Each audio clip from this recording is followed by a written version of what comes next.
Mes bien chers amis, mes bien chers frères,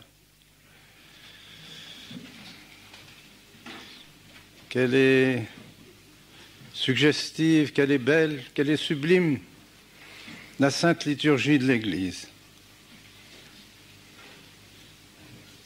Depuis Noël, nous fêtons les manifestations de notre Seigneur Jésus-Christ au monde. Manifestation dans sa gloire et dans son humilité, dans sa grande charité pour nous. Manifestation au berger, manifestation au roi mage, manifestation maintenant au vieillard Siméon. Et je dirais qu'aujourd'hui, mes chers amis, vous qui allez revêtir dans quelques instants la soutane et recevoir la tonsure, le bon Dieu se manifeste à vous aussi. Manifestation de notre Seigneur à chacun d'entre vous. Par ce passage de l'état de laïque à l'état de clerc. Ce n'est pas une petite chose. C'est une chose très importante. L'Église, en effet, se définit une société visible, hiérarchique, composée de clercs et de laïcs. Et aujourd'hui, vous allez passer de l'état de laïque à l'état de clerc. C'est-à-dire que désormais, vous ferez partie de ceux auxquels le bon Dieu, notre Seigneur, veut, par un appel tout spécial et par des grâces toutes particulières, vous faire participer déjà d'une certaine manière à son sacerdoce. C'est le premier pas que vous allez faire et qui est très important. Hélas, aujourd'hui, ces belles cérémonies auxquelles nous assistons ont disparu. Car on se demande encore si dans l'Église moderne, il y a une différence entre un laïc et un clerc. Mais l'Église, dans sa belle tradition, dans sa foi, croit que notre Seigneur a fondé son Église sur son sacerdoce et a voulu faire partager à des hommes qu'il a choisis lui-même, qu'il a voulu appeler, il leur a donné les grâces de participation à son sacerdoce.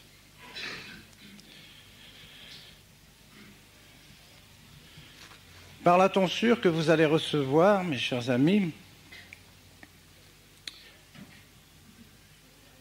vous êtes à la fois incardiné, c'est-à-dire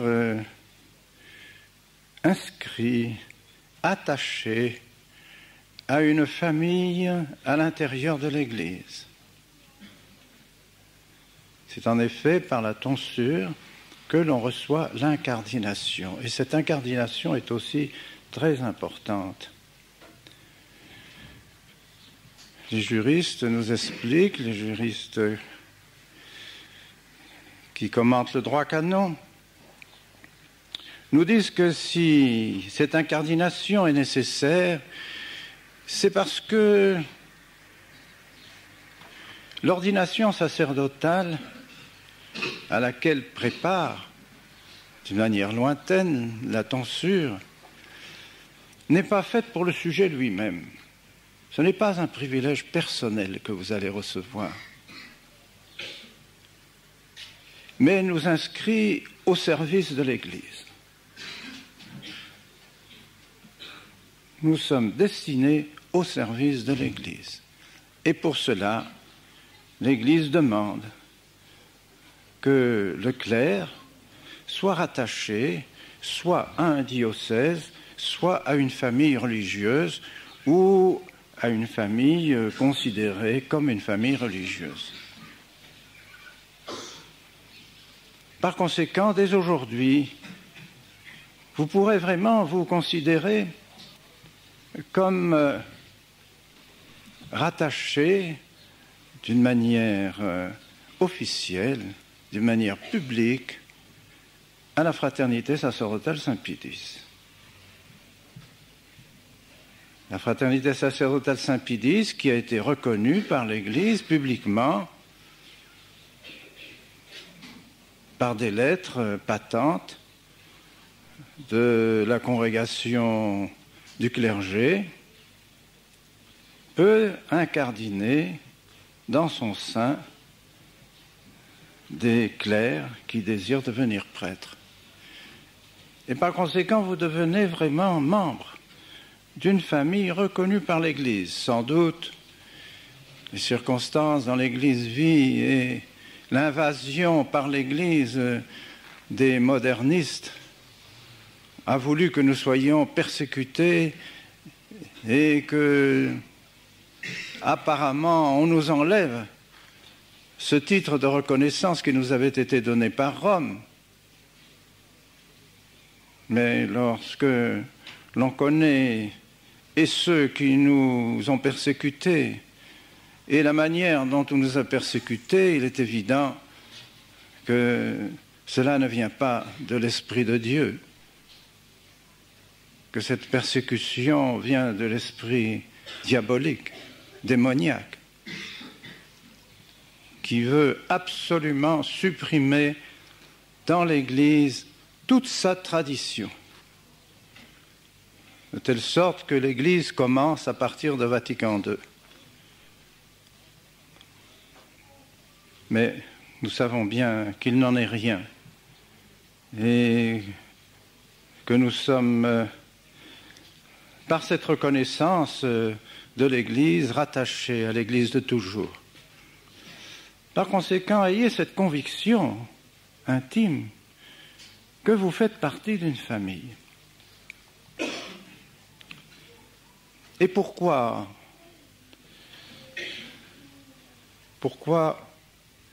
faites-vous partie de cette famille? Eh bien, pour réaliser les buts de votre sacerdoce, les buts du sacerdoce auquel vous tendez, auquel vous aspirez. Et c'est saint Paul qui nous dit dans l'Épître aux Hébreux, n'est-ce pas, sacerdote pontifex, ex hominibus assumptus, ad iis que sunt ad Deum constituitur. Ad iis que sunt ad Deum. Pour les choses qui regardent Dieu, pour le culte de Dieu, le prêtre est constitué.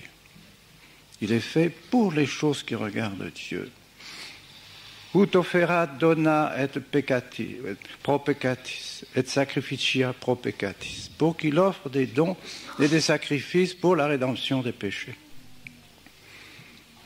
Voilà le but, le vrai but auquel vous tendez. De même que l'homme se définit au mot ad Deum ordinatur, dit saint Thomas, l'homme est ordonné à Dieu. De même, tout le sacerdoce vous ordonne à Dieu et vous donne les grâces d'ordonner le peuple de Dieu à Dieu lui-même. Et non pas d'une manière tout à fait étrange, le contraire de cette ordination qui est affirmée aujourd'hui. Dieu serait fait pour l'homme. Dieu serait au service de l'homme et non plus l'homme au service de Dieu. Renversant ainsi tout ce qui fait notre grandeur, tout ce qui fait notre beauté, qui fait notre raison d'être et notre bonheur plus tard, d'être précisément destiné à Dieu, d'être fait pour Dieu, pour la gloire de Dieu, pour le service de Dieu, pour l'honneur de Dieu.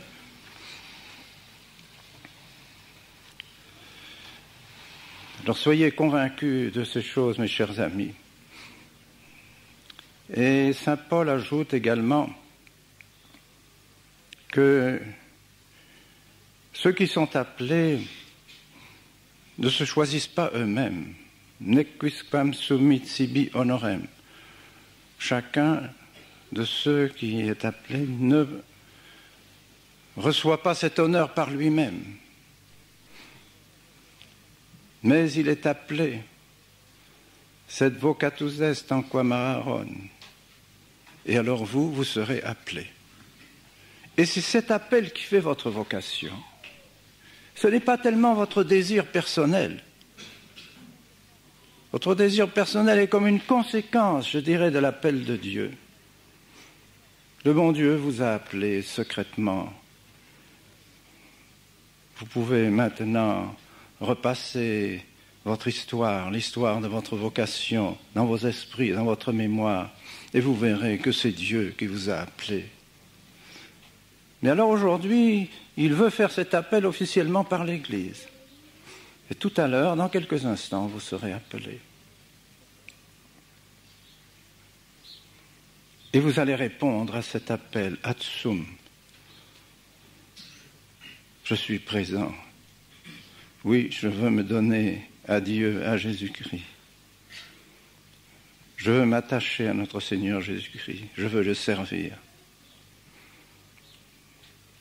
Cette parole, je dirais, ressemble un peu à celle que la très sainte Vierge a dite elle-même lorsque l'ange lui a proposé de devenir la mère de Dieu.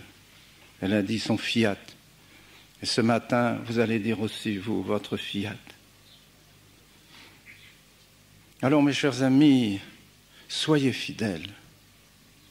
Sans doute, il peut y avoir des circonstances qui ne dépendent pas de votre volonté,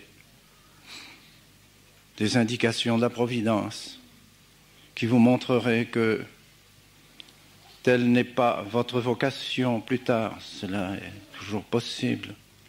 Mais de votre part, que vous ayez ce désir ferme d'être fidèle à votre vocation, à l'appel de l'Église, fidèle à votre réponse, que vous soyez toujours dans ces dispositions dans lesquelles vous êtes maintenant pour répondre « Atsum », je suis présent. Et je veux être fidèle à mon engagement. Je pense qu'il est vraiment très grave particulièrement pour des membres de la fraternité qui ont déjà reçu la grâce du sacerdoce de quitter la fraternité. Nous avons, hélas, éprouvé cette douleur ces jours derniers.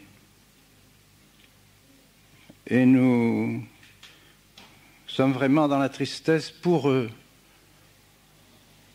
parce qu'ils sont maintenant, je dirais, sans père, sans mère, orphelins, abandonnés, laissés à eux-mêmes, n'étant comme plus membres de l'Église, perdus, comme le dit le droit canon qui interdit justement à tout clerc d'être vagus, sans plus aucun lien à quoi que ce soit. Est-ce là l'état de ceux qui se sont engagés vraiment d'une manière solennelle, plusieurs fois, qui ont promis obéissance, qui ont promis d'être fidèles à notre Seigneur Jésus-Christ? Non, vraiment, nous prions pour eux. Nous demandons au bon Dieu de les éclairer afin qu'ils reviennent au bercail, qu'ils reviennent dans la famille. Alors prenez cette résolution, mes chers amis, d'être fidèles, d'être loyaux. C'est de la déloyauté que de promettre d'être fidèle tout en sachant dans le fond de son cœur qu'on ne le désire pas et qu'on n'en a pas la véritable intention. Ce serait une déloyauté incroyable, invraisemblable, pour un chrétien, pour un clerc, inimaginable, et qui nous met devant Dieu dans un état grave. Il est inconcevable qu'on puisse demander à l'Église d'être prêtre avec l'intention de quitter la famille au moment même où on reçoit le sacerdoce. Soyez donc fidèles et particulièrement, mes chers amis, en ces temps. La famille que nous sommes, qui a été voulue par l'Église, qui a été voulue par la Providence, a besoin plus que jamais d'être unie, d'être forte. Les assauts du démon aujourd'hui se manifestent d'une manière évidente contre l'Église, contre la fidélité à la tradition. Vous suivez cela vous-même, vous le savez bien, et vous, mes bien chers frères aussi, vous êtes conscients de la situation dans laquelle se trouve l'Église aujourd'hui. Je dirais que l'Église traditionnelle a été mise au tombeau par les modernistes, parce qu'ils ne veulent plus de cette Église traditionnelle. Même le cardinal Ratzinger, dans son rapport, a dit « Il n'est plus question de revenir au passé. Le passé, c'est fini. Nous devons en être au présent. » Eh bien non, le passé de l'Église ne peut pas être fini. Si le passé de l'Église est fini, le présent est fini aussi, et le futur est fini. Parce que l'Église est une tradition, pas autre chose qu'une tradition. Comme le disait si bien le pape Pie X, le vrai catholique est traditionnaliste. On ne peut pas être vraiment catholique si l'on n'est pas traditionnaliste. Parce que d'âge en âge, l'Église a transmis la tradition de notre Seigneur Jésus-Christ, de tout ce qu'a fait notre Seigneur Jésus-Christ, son enseignement, ses institutions, son Église, son sacerdoce, ses sacrements. On ne peut pas rompre avec une pareille tradition sans abandonner sa foi. Alors au moment où nous constatons d'une manière incroyable, qui est mystérieuse, que nous ne pouvons pas comprendre, un vrai mystère. Comment l'Église peut-elle, l'Église, oh ce n'est pas l'Église, comment ceux qui occupent l'Église, je dirais, peuvent essayer d'entraîner l'Église dans leur modernisme, dans leurs erreurs, chassant en quelque sorte notre Seigneur Jésus-Christ et sa Sainte Mère de l'Église elle-même. Car nous avons pu constater que pendant ce dernier synode, les résolutions qui ont été prises sont celles de continuer dans l'esprit du Concile, c'est-à-dire continuer les réformes, continuer la destruction de l'Église, continuer dans ces erreurs graves qui sont absolument contraires à la foi catholique, dans la liberté religieuse qui nous vient des constitutions des droits de l'homme, qui nous viennent des loges maçonniques, l'œcuménisme, qui lui aussi est une espèce d'égalité de toutes les religions. Nous avons, hélas, vu ces derniers jours dans les journaux cette annonce faite par le pape Jean-Paul II à Saint-Paul-hors-les-Murs. Une annonce qui nous a bouleversés. Congrès des religions à Assise pour le mois d'octobre, convoqué par le pape, par le chef de l'Église catholique. Congrès des religions. Mais y a-t-il des religions ? Moi, je ne connais qu'une religion. Je connais une religion vraie et des fausses religions, mais je ne connais pas des religions. Quel Dieu vont-ils invoquer dans ce temple catholique d'Assise, de Saint François d'Assise?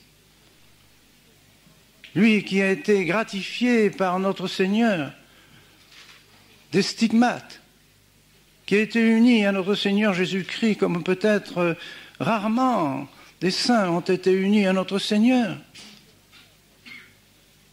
Est-il possible que dans un temple franciscain, on adore un autre Dieu que Jésus-Christ? Car quel Dieu vont-ils invoquer? Le Dieu des bouddhistes, le Dieu des païens, le Dieu des musulmans, le Dieu des juifs? Quel Dieu? Dites-moi. Je pense que le seul dénominateur commun qu'ils peuvent trouver, c'est le grand architecte. Le grand architecte. Maçonnique. Une idée maçonnique. Il n'est pas possible autrement. Qui vont-ils invoquer? Quel est ce Dieu qui est le Dieu de toutes les religions? Ce n'est pas notre Seigneur Jésus-Christ. Car la plupart de ces religions ou ignorent notre Seigneur Jésus-Christ ou sont contre notre Seigneur Jésus-Christ. Comme les Juifs, comme les musulmans. Alors, nous assistons à des choses stupéfiantes qu'on n'aurait jamais pu imaginer, qui ont été condamnées par les papes. Il y a eu des essais de congrès de religion déjà. En l'année 1900, au moment de l'exposition de Paris, en France, des évêques avaient préconisé de faire un congrès des religions, qui a été interdit par le pape Léon XIII. Et en 1893, il y a eu aussi un congrès des religions à Chicago, en Amérique, bien qui a été également réprimandé. La présence des catholiques a été réprimandée par le pape Léon XIII. Alors, devant ce mystère de la ruine de l'Église, de la ruine de la foi, mes bien chers frères, c'est triste à dire que les autorités les plus hautes dans l'Église et que les évêques eux-mêmes sont les instruments de la destruction de la foi de l'Église. Alors devant ce spectacle dont nous sommes témoins, dont nous ne sommes pas la cause, bien sûr, que faire? Sinon justement résister aux assauts du démon. Et comment résister si nous ne sommes pas unis? Comment résister si nous avons des dissensions à l'intérieur de nos propres familles catholiques? Il nous faut plus que jamais cette union autour de la croix de Jésus, avec la très sainte Vierge Marie, professant notre foi dans la royauté universelle de notre Seigneur Jésus-Christ. Jesus Christus eri hodie et in secula. Jésus-Christ, hier, aujourd'hui et dans tous les siècles. C'est lui, notre Dieu. Nous le chantons, nous l'avons chanté pendant toute cette cérémonie, nous continuerons à le chanter pendant toute cette grand-messe. Nous le vénérons, nous l'adorons, comme la très sainte Vierge Marie, comme le vieillard Siméon, comme les rois mages, comme les bergers de Bethléem. Nous nous inclinons, nous nous prosternons, nous adorons notre Seigneur Jésus-Christ.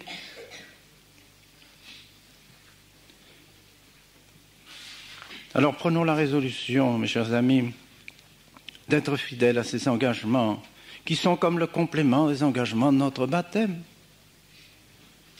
à lesquels déjà nous avons promis de renoncer à Satan, à sa pompe et à ses œuvres et de nous attacher à Jésus-Christ. Et aujourd'hui, par la démarche que vous faites, publique, et par la réponse à l'appel de l'Église, manifestant ainsi votre vocation, soyez fidèles à votre engagement. Et ce sera votre joie, ce sera votre consolation, comme il est bon d'être fidèle. Vous entendrez alors un jour, comme le bon Dieu l'a dit et comme on le dit dans notre bréviaire, Ege serve bonet fidelis, quia super pauca fuis fidelis, intra in gaudium Domini tui. Bienheureux le serviteur fidèle, parce que vous avez été fidèle sur peu de choses. Venez et régner dans les cieux sur beaucoup de choses, sur de grandes choses. Voilà, mes chers amis, ce que je vous souhaite, ce que je souhaite pour vous, pour votre bonheur, pour votre consolation, pour votre sanctification, et aussi pour le bien de tous les fidèles qui vous entourent. Voyez-vous, partout, on nous supplie d'envoyer des prêtres fidèles, des prêtres catholiques. Que faire? Nous ne pouvons pas aller plus vite que la Providence. Mais enfin, nous nous félicitons, cette année est une année vraiment remarquable par son nombre, puisque venez tellement nombreux qu'Écône est rempli et qu'il va falloir prendre des décisions pour dédoubler Écône.